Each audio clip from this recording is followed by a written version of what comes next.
본 자료는 한국을 중심으로 제3세계를 연합하여 새로운 세계연합을 결성하자는 내용입니다. 4차 산업시대에서는 우리가 생각하는 것보다 훨씬 빠르게 세계가 급변하게 됩니다. 세계 각국의 생존 여부가 불투명할 정도로 급변할 것입니다. 아이러니하게도 이때 큰 기회가 생긴다는 것입니다. 앞으로 다가올 AI 시대에는 몇 년의 미래를 내다볼 수 없을 정도로 급변할 것입니다. 최근 인공지능이 인간의 한계를 뛰어넘을 정도가 되었으며 불과 2~3년 후에는 박사급의 수백 수천 명을 합한 능력의 AI가 탄생할 것입니다. 그러면 기술이 앞선 선진국과 후진국의 격차가 더욱 심해질 수 있으며 이러한 시기에 한국을 중심으로 세계가 다투지 않고 협력하며 평화롭고 평등하게 공존하는 세상을 열게 될 세계연합 국가를 결성하자는 것입니다. 이런 새 패러다임의 전환에 대해 얘기할까 합니다.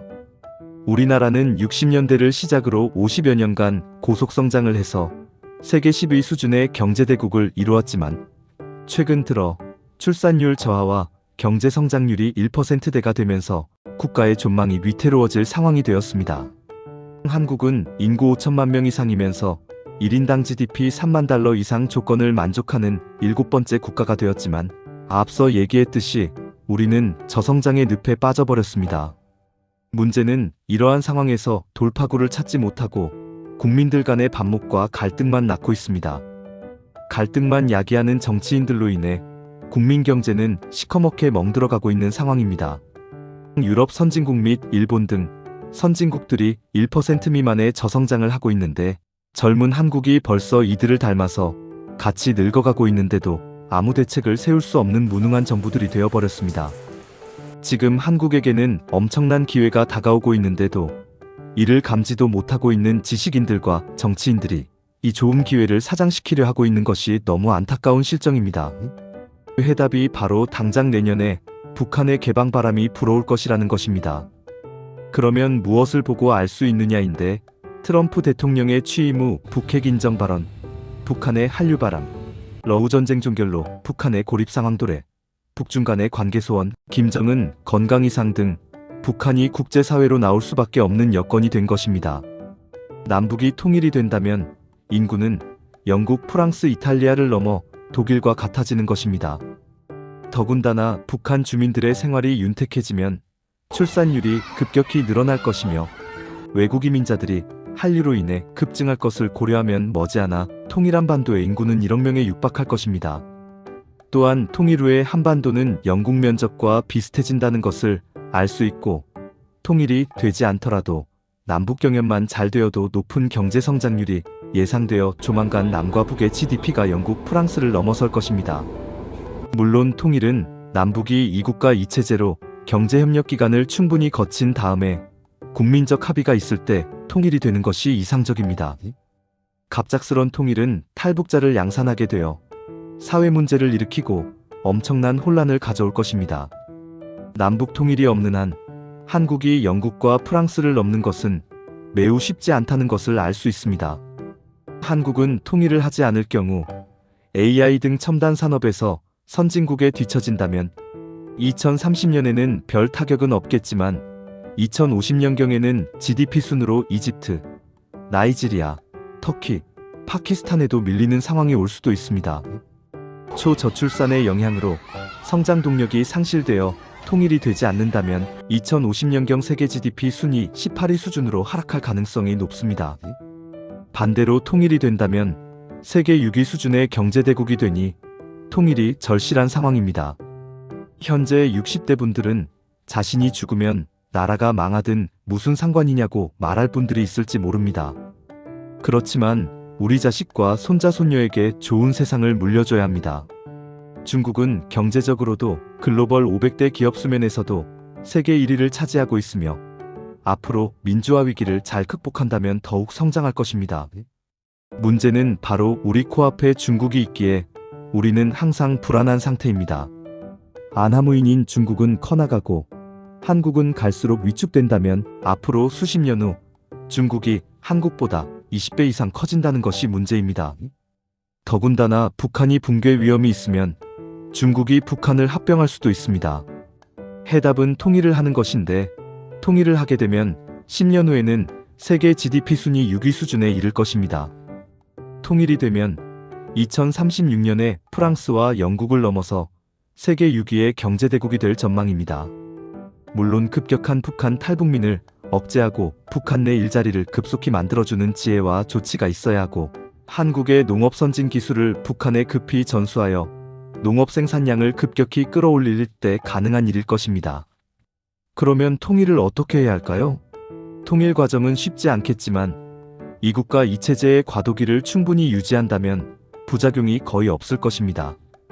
갑작스런 통일은 혼란을 불러와 큰 부작용이 있기 마련입니다.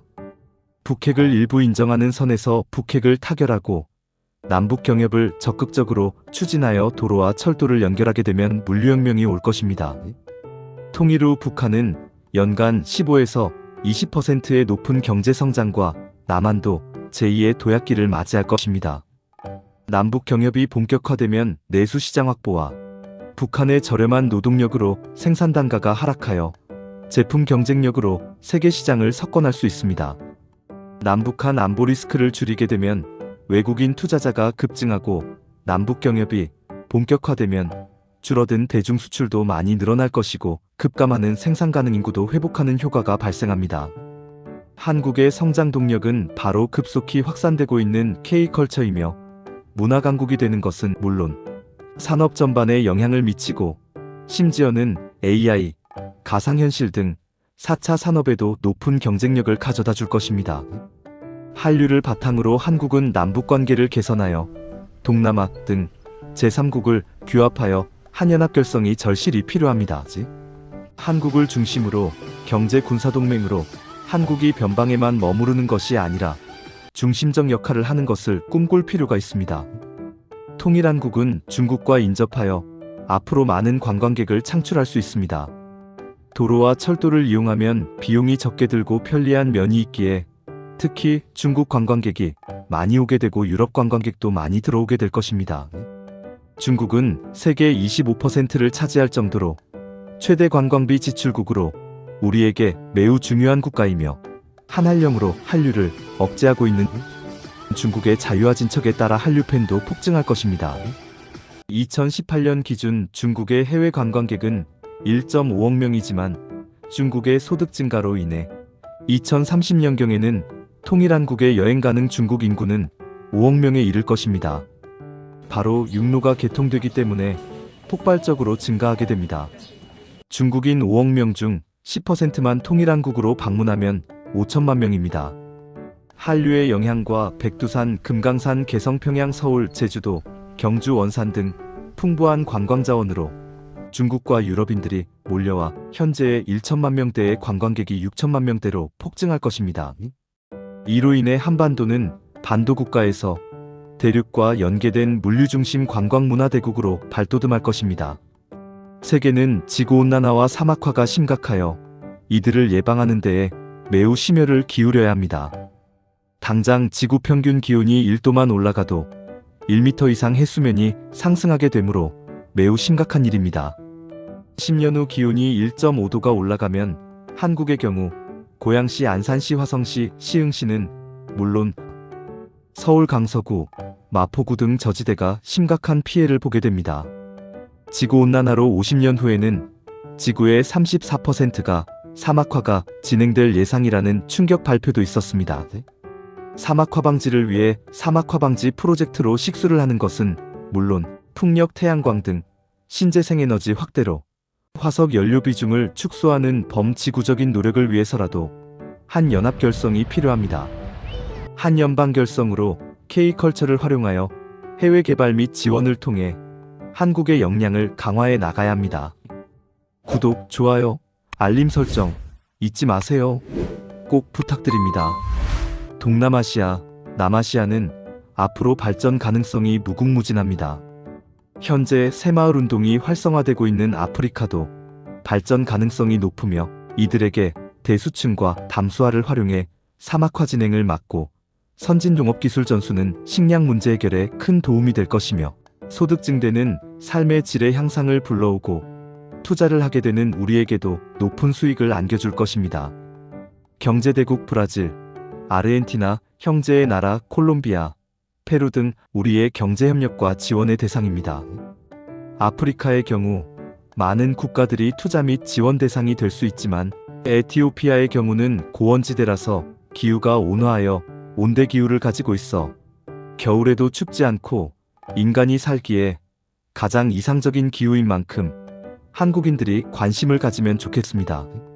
에티오피아는 중국과 사우디가 많이 투자하고 있으며 제조업에 주로 투자하고 수도인 아디스아바바가 주로 투자 대상입니다.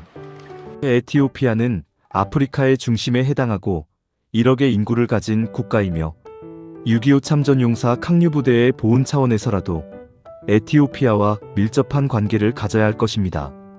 풍부하고 저렴한 노동력을 바탕으로 농업 및 제조업에 투자하는 것이 필요할 것입니다. 동남아시아는 베트남, 필리핀 등 많은 국가들이 우리의 투자 대상으로 우리 기업들이 많이 진출해 있는 실정이고 앞으로도 우리와 밀접한 경제 군사 동맹 국가들이 될 중요한 지역입니다. 캄보디아는 최근 범죄 조직의 온상으로 많은 실망을 안겨주었지만 차차 안정이 되면 투자 및 지원 대상이 될 것입니다.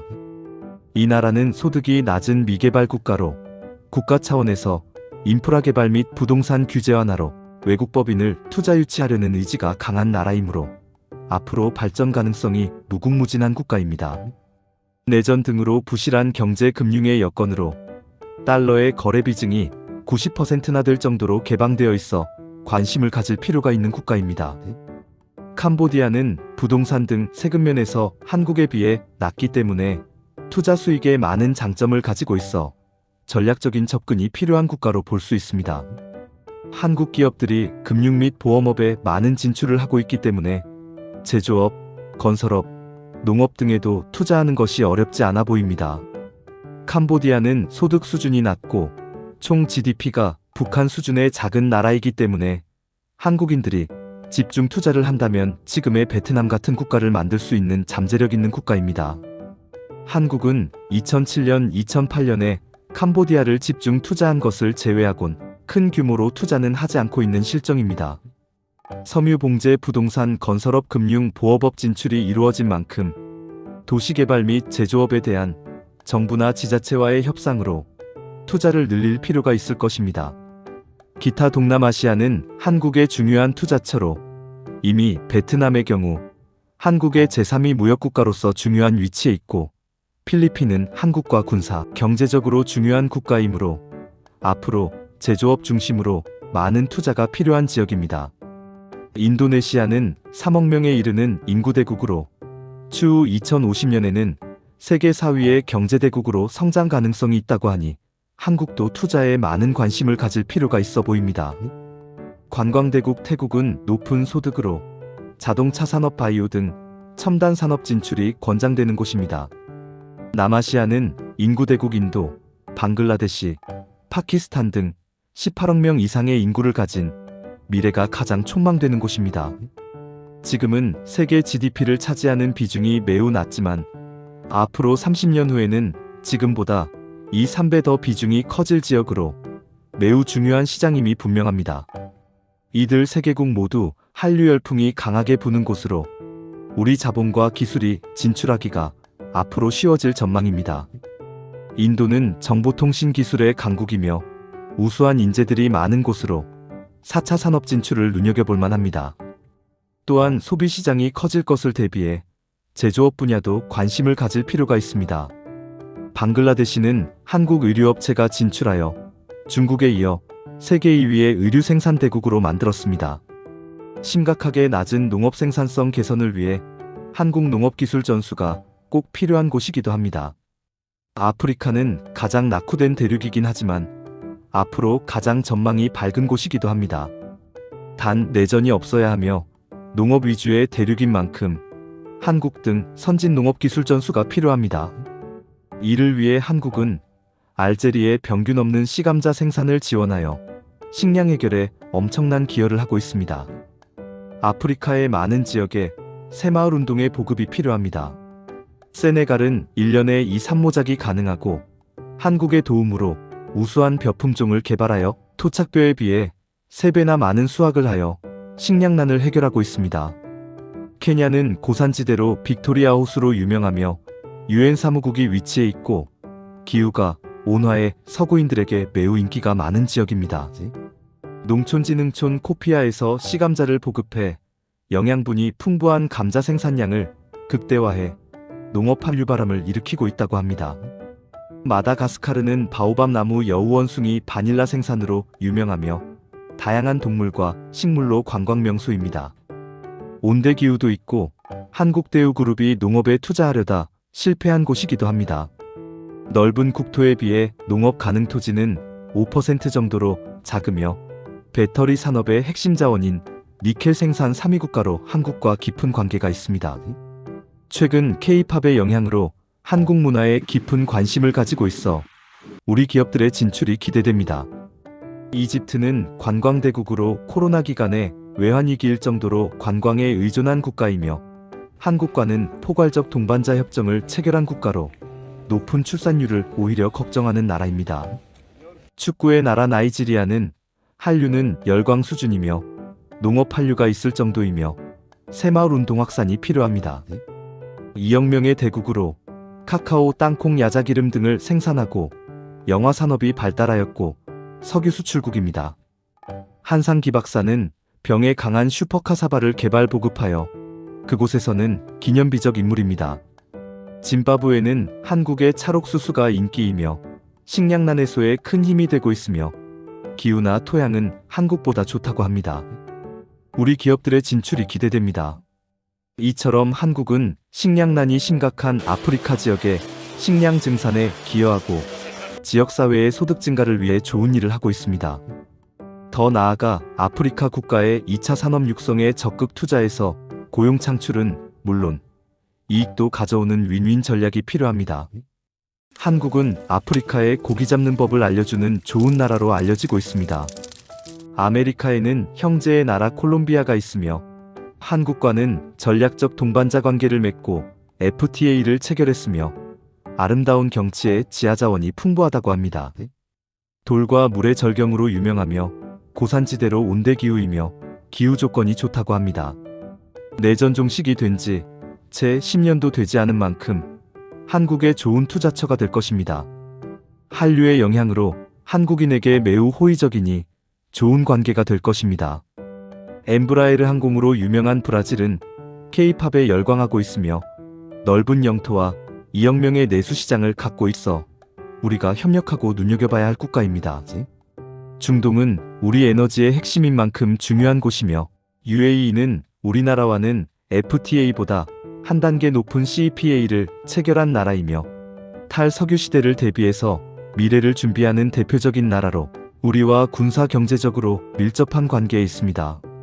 사우디아라비아는 네옴시티를 개발 중이며 2030 개혁 개방 정책으로 여성 인권 개방에 적극적이며 중동 중심 국가가 되려고 노력 중입니다. 세계 속의 한국은 그 위상이 날로 증가하고 있으며 미래학자 짐 데이토 교수는 미중 간 패권 갈등 속에 한국의 중재 역할이 필요하다고 강조하고 한국이 미래 주역이 될 것이라 했으며 한국은 처음으로 드림 서사이어티를 실현하고 있는 국가라고 극찬했습니다. 엘빈 토플로 교수도 지식정보화 시대에 한국이 가장 잘 어울리고 선도국가가 되라는 조언을 했습니다. 조셉 라이 교수도 최첨단 무기보다도 강력한 무기인 문화강국이라고 한국을 극찬했습니다.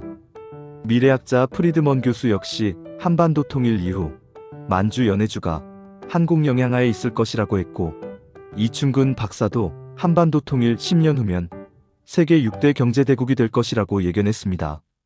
한반도는 미국이나 영국의 역사와 비교해도 강력한 문화국이며 고조선 고구려 등 역사를 재도약할 필요가 있습니다. 금나라는 발해의 후손들이 공동으로 세운 국가이며 훗날 만주인이 세운 청나라로 이어져 한족을 지배했으며 징기스칸마저도 고구려 후손이라는 말이 있으니 우리 민족은 정말 위대합니다. 15, 16세기 미국의 존재는 조선만도 못했으며 영국도 해적의 나라로 별 볼 일 없었습니다. 그런 영국이 19세기에 대제국을 건설하고 이어 미국은 20세기에 슈퍼파워국으로 등극하였듯이 한반도가 통일을 하게 되고 세계인들을 포용한다면 과거 영국과 같은 길을 걸을 수도 있을 것입니다. 작금의 세계는 전쟁이 끊이지 않고 있으며 기후온난화 문제, 급격한 사막화 문제 등이 산적해 있지만 해결이 쉽지 않은 상태입니다. 더군다나 강력히 중재하고 세계를 이끌어갈 유엔은 미중 영러프 등 상임이사국 5개국의 안전보장이사회는 구속력은 있다지만 한 국가라도 반대하면 채택이 되지 않아 유명무실화 되어버렸고 유엔 총회 결의는 구속력이 없어 한계가 있으니 앞으로 세계를 이끌어갈 새로운 기구가 절실한 실정입니다. 그래서 한국을 중심으로 이 새로운 기구를 만들어가야 합니다. 강대국 중심인 유엔을 개조하여 키우기에는 태생적 한계가 있어 이 유엔의 존속은 의미가 없습니다. 저개발 국가들의 재분배가 필요하며 기아, 식수 문제, 교육, 의료 문제 등 해결도 필요합니다. 세계 공용화폐를 사용하게 되면 통화 교환이 불필요하게 되고 외환위기가 없어지며 미개발국들의 내전 방지 효과가 있습니다. 이 외에도 기술 개발의 체계화 및 저개발 국가들의 경제 발전, 인권 문제 개선 등 많은 효과가 있고 무엇보다도 이 중요한 세계 본부가 한국에 위치해 세계의 심장 역할을 한다는 것입니다. 한국은 20여 년간 10에서 13위 경제국으로 머물러 왔습니다. 이제는 한 단계 도약할 시기가 되었습니다. 바로 그 도약의 원동력은 한반도 평화 정착과 남북 경협의 본격화이며 이를 기반으로 세계연합을 한국 중심으로 이뤄내야 합니다. 그렇지 않으면 한국은 2050년에는 18위 정도로 밀려나는 수모를 당하게 되고 그 후 20년 후에는 25위 밖으로 밀려날 것입니다. 이것은 용납될 수 없으며 이를 막기 위해서는 남북 경협과 한반도 평화가 필요하니 우리는 반드시 한반도 평화 정착을 해야 합니다. 세계 정세는 미중 패권 전쟁으로 우리 한국으로서는 난처한 위치에 있습니다. 중국의 한한령으로 우리는 많은 피해를 보고 있으며 그 결과 외국으로 눈을 돌렸고 최근에는 세계 질서를 무시한 미국의 관세 폭탄으로 글로벌 경제를 수십 년 후퇴시키는 일방주의가 자행되고 있습니다. 그래서 우리는 남북 평화 시대를 열고 굳건한 남북 경협을 통해 한반도 번영의 시기를 열어나가야 합니다. 바로 한국을 중심으로 한 세계연합 결성으로 공생의 세계를 열어나가야 합니다. 세계의 빈부격차를 해소하고 선진국과 후진국이 모두 인간답게 살아가는 공생의 모델을 만들 필요가 있습니다. 한연방 결성을 통해 아프리카, 동남아 등 미개발 국가들의 기아 문제 해결, 식순환 해결, 지구환경 보호, 치안 유지, 인권 개선 등 많은 업적을 이뤄내야 합니다. 더불어 치안 유지, 내란 방지, 전쟁 억제 등에 더욱 노력을 하며 자유무역주의를 복원해 부가가치 창출 및 소득 증대를 이뤄내야 합니다. 세계연합은 세계본부가 있어야 하고 각 지역에 지역본부가 있어야 합니다. 세계연합본부는 경제, 정치, 사회, 문화 등을 총괄하게 되고 각 나라의 보건복지 및 균형 발전에 힘을 쓰게 됩니다. 후진국들의 선진자본이 투입되어 생산성 향상, 인권 개선, 남녀평등 실현을 통한 지역 발전이 가속화되어 서로 윈윈하게 유도합니다. 장차 세계 수도의 역할을 하는 세계본부가 한국에 위치한다는 것은 고무적인 일이고 이로 인해 막대한 부가 한반도에서 창출됨을 의미합니다. 세계연합방위군을 결성하여 전쟁을 억제하고 세계 평화를 실현하게 되며 나중에는 핵무기마저 통합관리가 목표입니다. 지역본부는 동아시아, 동남아시아, 남아시아, 중동 및 중앙아시아, 아프리카, 유럽, 중남미, 북아메리카 등 8곳에 두어 지역을 효율적으로 관리할 필요가 있습니다. 이 한연합 결성은 매우 의미가 크며 초기에는 아시아, 아프리카, 남아메리카 중심으로 연합이 결성될 것입니다. 인도, 인도네시아, 브라질, 멕시코는 2050년경에는 세계 경제에서 차지하는 비중이 매우 클 것이며 이들과 한 아세안 센터를 적극 활용하여 한연합 결성을 활성화시켜 나가야 할 것입니다. 한국이 리더로서 자질을 갖추기 위해서는 한반도 평화체제를 갖추는 것이 절실히 필요합니다. 한연합 결성이 성공적으로 잘 되어 간다면 미국, 중국 이후의 합보다 기타 국가의 GDP의 합이 2050년경에는 더 커질 것으로 예상됩니다. 그로 인해 제3세계 국가들이 외부 충격에 강해지고 치안 평화 유지가 강화됩니다. 새로운 국제 질서를 이끌어갈 것입니다. 상호 경제 협력을 통해 경제동맹, 안보동맹 등으로 세계 평화를 실현하고 훗날 하나의 세계를 실현하는 것을 목표로 합니다. 각 국가들도 많은 혜택을 받을 것으로 예상되지만 한국의 경우는 2050년경 매년 500조에서 1000조 원의 자금이 유입되는 효과가 발생할 것입니다. 이는 이해하기도 힘들 것이고 상상할 수 없는 대단한 금액입니다. 초기에 참여하는 국가들이 조금이라도 더 혜택을 보게 되어 지역 중심으로 변할 가능성이 높게 되며 한글을 공유하는 우리 교민들이 가장 큰 수혜를 받게 될 것입니다. 또한 한류를 바탕으로 디지털 시대에 가장 적합한 한글이 세계어가 될 것이며 한국은 경제, 금융, 관광, 문화 강국이 실현될 것입니다. 즉 한국의 경제문화 생활 방식이 새 시대의 표준이 될 것입니다. 효율적인 민간 중심으로 움직이는 것이 더 효과적이며 자원 낭비 방지, 일관성 유지 등 지속 가능한 발전 모델 제시가 필요합니다. 법인을 중심으로 시드머니를 조성하여 각국의 참여를 유도하고 장차 세계 본부의 기틀을 마련해 나갈 필요가 있습니다. 이를 위해 연합국들이 공동으로 사용할 수 있는 원화의 고정된 코인을 발행하여 공용화폐로 사용하는 것이 필요합니다. 법인 투자자들이 초기에는 한국에서 한국인을 중심으로 시작되어 교민 중심으로 세계 각국으로 단계적으로 확산되어 나갈 것입니다.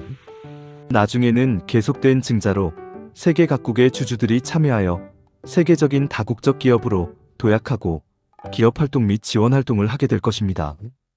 여기서 초기 법인의 발기인들이 많은 혜택을 받게 되는데 이 세계연합이 정상적으로 확산되는 순간 법인의 초기 발기인들의 혜택은 상상을 초월할 것입니다. 이 초기 법인이 활성화되기 위해서는 홍보를 위해서 카페 소모임을 지원하는 등 회원 확보에 힘써야 할 것이며 유튜브 등 홍보에도 노력해야 할 것입니다. 학계, 재계, 언론, 전현직 정치인 등 다양한 계층이 참여해야 할 것이며 10에서 20개의 행정부서를 만들어 운영하며 세를 확산시켜 나가야 할 것입니다. 이 외에도 법인의 역할은 시드머니 조성을 시작으로 세계 각국의 참여를 유도하는 기능을 제공하고 원화의 1000분의 1로 즉 1350원을 1.35유니크로 하는 코인을 발행하여 각국이 공용으로 화폐를 사용하는 기틀을 마련해야 합니다. 이를 통해 초기에는 미약하겠지만 20에서 30년 후에는 수천조 원의 자산이 형성되어 큰 일을 할 수 있을 것입니다. 이렇게 법인이 발전한다면 초기 법인 투자자들은 상상을 초월하는 기대 수익을 얻을 것이며 당장 3에서 5년 후 10배 이상의 수익을 기대할 수도 있을 것입니다. 민주주의라는 이름으로 완벽하지 못한 지도자들이 경험과 전문성 부족, 아집으로 많은 시행착오를 하기도 하고 어떤 국가는 독재의 장기 집권으로 돌아서고 어떤 국가는 지도자들이 국민은 뒷전이고 자신들의 입속만 채우기 바쁘고 어느 국가는 싸우느라 민생은 뒷전이고 어느 국가는 무능한 지도자 주제에 내전까지 유발하고 어느 국가는 곳간이 텅 비어간 줄도 모르고 퍼주다가 IMF에 구제금융 신청하고 어느 국가는 권력을 남용하고 권력을 지키기 위해서 주인인 국민을 탄압하고 인권유린에 학살까지 자행하고 어느 국가는 힘있다고 힘없는 나라를 억압하고 침략하는 것이 현재의 국가들이고 지도자들입니다. 이런 부작용과 비효율을 제거하면 세계 경제는 더욱 풍요롭게 되고 국민들의 삶의 질은 훨씬 향상될 것입니다. 물론 진정으로 국민들을 위해 희생하는 지도자도 있습니다. 이런 입법, 행정, 사법의 불합리함을 해결하기 위해서는 사회단체와 민간조직 등 참여가 필요하고 앞으로 더욱 똑똑해지고 윤리적인 AI의 많은 도움으로 효율적이고 체계적이고 예측 가능한 정책을 펼쳐야 할 것입니다. 또한 세계연합 결성으로 체계적이고 효율적인 관리를 받아 각 국가를 운영한다면 세계는 더욱 활기차고 인권을 존중하고 차별이 없어지고 분배가 더 고려되는 사회가 될 것입니다. 그러면 법인의 권한과 책임은 어떤지 알아보겠습니다. 세계본부 채권 발행분의 20에서 30%를 저렴한 이자로 사용할 권한을 갖고 또한 세계본부의 화폐 발행권이 20에서 30%를 갖고 이를 활용하여 세계 본부를 대신하여 저개발 국가들의 기아 식수 부족 문제, 교육, 의료 등을 지원과 경제 개발에 기여하는 일을 하게 됩니다. 또한 세계의 효율적 경제 모델, 지속성장 모델 연구 및 세계 평화 연구 등의 권한과 의무를 가집니다. 세계 본부의 의원 중 최대 10% 내에서 거부권 행사 권한이 부여됩니다. 의무는 영업이익의 20에서 30%를 해외 지원으로 사용해야 합니다. 한국이 세계연합 결성의 리더국이 되어야 하는 이유는 몇 가지가 있습니다.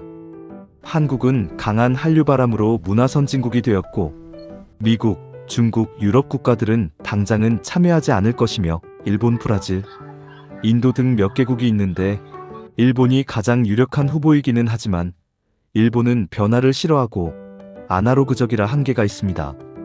한류가 앞으로 몇 년간은 계속 확장될 것이기에 역동적인 한국이 리더로 나서기를 용기를 내야 합니다. 이런 노력과 결단의 결과는 장차 한국이 세계 경제 금융 허브가 되는 것이며, 이로 인해 매년 수천억 달러의 소득이 한국인들에게 창출되는 것입니다. 지금의 싱가포르의 자리를 우리가 가볍게 넘어 뉴욕을 대체하는 것입니다. 남북 관계가 획기적으로 개선되어 안보 불안이 해소되면 한반도는 새 프론티어가 되어 금융 중심이 될 것입니다. 4차 산업 시대에 한반도 평화가 실현되므로 한반도는 평화의 상징이 될 것이고 자연스럽게 경제 금융업으로 자리 잡을 것이니 용기가 필요합니다. 한연합의 활성화 방법은 연합에 합류하면 이익이 많다는 것을 샘플 국가를 통해 보여줘야 하는 것입니다. 예를 들면 북한을 설득하여 국제사회로 들어오게 하여 고속성장을 국제사회에 보여주어야 합니다. 마다가스카르의 경우 북한보다 경제 규모가 조금 큰 수준이지만 과거 우리와 인연이 있었기에 강한 한류 바람을 불어오고 있는 것을 활용하여 농업 기술 전수, 의류 등 제조업, 수산업, 조선 등을 활성화하여 아프리카 진출의 관문으로 활용할 필요가 있을 것입니다. 또 다른 샘플 국가로 소말리아를 자급자족할 수 있는 시스템을 갖추게 해준다면 이보다 좋을 수는 없을 것입니다. 이를 위해 농업혁신과 지리적 이점을 활용하여 중개무역 활성화 및 지하자원 개발 등을 통해 획기적으로 변화시킬 수 있습니다. 단, 소말리아 정부를 설득하는 것이 우선입니다. 샘플 국가가 될 수 있는 과거 살인율이 가장 높은 나라 엘살바도르는 600만 명의 소국이지만 지금은 부켈레 대통령의 범죄 소탕 노력으로 안정된 나라가 되었습니다. 하지만 변동폭이 큰 비트코인을 공식 화폐로 사용하고 있는 문제점을 가지고 있는 나라이기도 하니 이런 소국과 잘 타협되면 큰 성과를 낼 수 있을 것입니다. 세계연합이 결성되어 세계 공용화폐를 공동으로 사용하게 되면 초인플레이션으로 고통받을 일이 없어집니다. 한 국가가 초인플레이션으로 고통을 받는 순간 그 나라의 경제는 마비되는 것을 의미합니다. 또한 대부분의 나라가 외환위기에 항상 노출되어 있습니다. 한국도 겪어보았지만 대부분의 나라는 한번 외환위기를 겪는다면 그 고통이 심각하며 반복될 수도 있다는 것이 문제입니다. 이런 위험이 사전에 방지된다는 것은 모든 국가에 엄청난 위안과 이익이 됩니다. 바로 세계 공용화폐를 공동으로 일부라도 사용하게 되면 외환위기와 초인플레이션의 공포에서 벗어나는 이점이 있습니다. 이처럼 초인플레이션을 겪은 국가들은 세계연합 결성에 참여가 용이할 수 있으며 안정적인 경제성장을 기대할 수 있습니다. 베네수엘라, 짐바브웨, 아르헨티나 등이 대상이 됩니다. 물론 그 나라의 지도자들의 결단이 필요한 것은 당연한 것입니다. 더불어 아프리카 작은 나라 르완다는 사시사철 우리의 봄 날씨와 같다고 하니 우리가 관심을 갖고 투자를 할 곳이라고 봅니다. 오랜 내전을 거쳐 르완다 학살 이후 폴 카가메 대통령의 강력한 부패 척결로 아프리카에서 가장 안전한 나라가 되었다고 합니다. 이런 나라에 우리의 선진 농업 기술이 전수되고 제조업 등이 투자될 필요가 있는 것입니다. 남수단 역시 내전으로 우리 한빛부대가 활약하고 있어 두 국가 간의 신뢰가 깊고 유전 공동개발로까지 이어지고 있다고 하니 기술 이전까지 인색하지 않은 한국이 많은 투자를 하여 아프리카의 모범 국가로 만들기를 기대합니다. 아직인가요? 구독, 좋아요, 알림 설정 꼭 부탁드립니다. 마지막으로 세계연합 국가의 결성에 있어서 세계 질서를 위해 입법, 사법, 행정에 대한 각 국가의 비율은 미국을 100으로 했을 때 중국 83, 인도 48, 독일 42, 일본 42, 영국 38, 한국 26, 베트남 14, 에티오피아 11, 요르단 8, 마다가스카르 5, 솔로몬 제도 2 등 상대적으로 경제 규모가 작을수록 인구가 많은 국가일수록 더 유리한 지분을 갖게 하여 발언권을 상대적으로 많이 갖게 하는 것이 현 유행과 다른 점입니다. 그렇다고 해서 이들 의원 등이 막강한 권한을 행사하는 것이 아니고 이 세계연합을 운영함에 있어서 앞으로는 아주 진보된 AI 등이 가장 효율적인 황금 비율을 찾아서 제시를 해주는 것을 기초로 하기 때문에 선진국과 후진국 중 어느 한쪽에도 치우치지 않을 것입니다. 각 국가의 화폐 발행권은 총 통화량 중 공용화폐 사용 비율의 경제 성장률만큼 발행할 권리를 가집니다. 경제 성장률이 높을수록 공용화폐 발행분이 많아지는 것입니다. 나머지 발행분은 세계 본부에서 발행하게 되며 이 중 많은 부분이 세계 평화와 저개발 국가 지원에 사용될 것입니다. 우리는 앞으로 한반도 통일을 지향하며 이 시너지 효과를 이용하여 통일한국이 아시아의 중심을 넘어 세계 경제 금융 허브 역할을 하도록 많은 노력을 할 것이고 이를 반드시 실현시켜 세계가 전쟁이 없고 내전도 독재도 없는 평화로운 희망이 가득한 세계가 되도록 더 나은 민주주의를 발전시켜 나갈 것입니다.